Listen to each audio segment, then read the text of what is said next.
Baiklah Sobat Brandly, kali ini kita akan belajar mengenai bagaimana cara penulisan laporan ilmiah.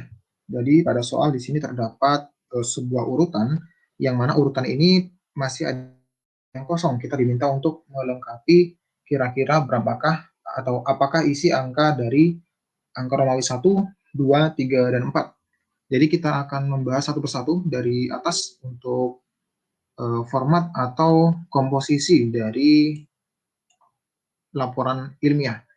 Jadi yang pertama adalah judul. Judul ini tentunya judul dari atau isi dari laporan ilmiah kalian yang merepresentasikan isi dari laporan ilmiah kalian.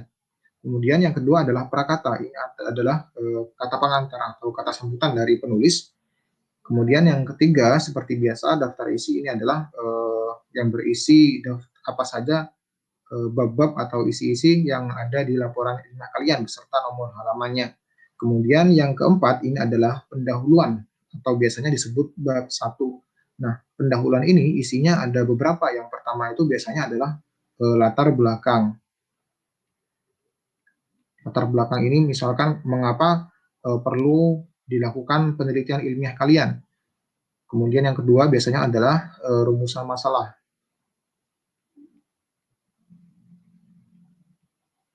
Rumusan masalah ini biasanya permasalahan atau apa saja yang harus dipecahkan atau pertanyaan-pertanyaan yang muncul, pertanyaan-pertanyaan yang muncul yang menyebabkan kalian harus melakukan penulisan laporan ilmiah. Kemudian biasanya juga ada tujuan. Tujuan ini biasanya tersambung dengan rumusan masalah. Dan ada yang lain dan seterusnya. Biasanya yang utama sih adalah latar belakang dan rumusan masalah serta tujuan. Kemudian yang kelima adalah tinjauan pustaka. Nah, tinjauan pustaka ini adalah rangkuman literatur yang digunakan oleh penulis dalam menyusun laporannya. Kemudian kira-kira setelah tinjauan pustaka ini adalah apa? Ternyata untuk setelah tinjauan pustaka biasanya di bab 3 itu adalah ada yang namanya metode atau metodologi penelitian. Nah, metodologi penelitian itu biasanya berisi bagaimana cara kalian meneliti atau mengambil sebuah kesimpulan. Kita tulis di bawah, metode penelitian. Nah, biasanya berisi beberapa hal, misalkan jenis sampel, kemudian ada juga teknik pengambilan sampel, teknik pengambilan sampel,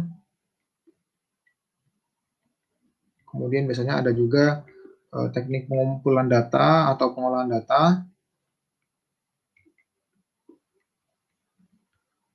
kemudian biasanya ada juga variabel terikat dan juga variabel bebasnya, dan terikat dan lain sebagainya. Biasanya ini adalah yang berada pada metodologi penelitian. Kemudian biasanya setelah metodologi penelitian, sebelum kesimpulan pasti kita harus membahas apa saja yang ada di penelitian kita. Maka di sini adalah hasil dan pembahasan. Hasil dan pembahasan, biasanya hasil dan pembahasan ini adalah ya hasil dari apa yang kalian teliti, serta pembahasan ini biasanya adalah isinya apa yang kalian dapatkan dari penelitian tersebut, apakah relevan atau nyambung dengan tinjauan pustaka kalian. Kemudian yang ke-8 adalah kesimpulan. Kemudian selanjutnya setelah kesimpulan biasanya harus ada daftar pustaka terlebih dahulu. Daftar pustaka ini adalah literatur-literatur maupun buku yang kalian gunakan untuk menyusun laporan ilmiah kalian. Dan yang terakhir biasanya setelah daftar pustaka yang paling akhir adalah lampiran-lampiran. Lampiran-lampiran ini biasanya berisi, contohnya adalah foto-foto dari penelitian kalian, kemudian atau juga bisa seperti data-data yang sangat banyak pada tabel yang tidak mungkin dimasukkan ke dalam penelitian, itu bisa dimasukkan di lampiran. Nah, artinya di sini untuk 1, 2, 3, dan 4 berturut-turut, yang benar itu adalah 1, 2, 3, dan 4 berturut-turut adalah yang pertama adalah metode penelitian. Metode penelitian, kemudian yang kedua adalah hasil dan pembahasan,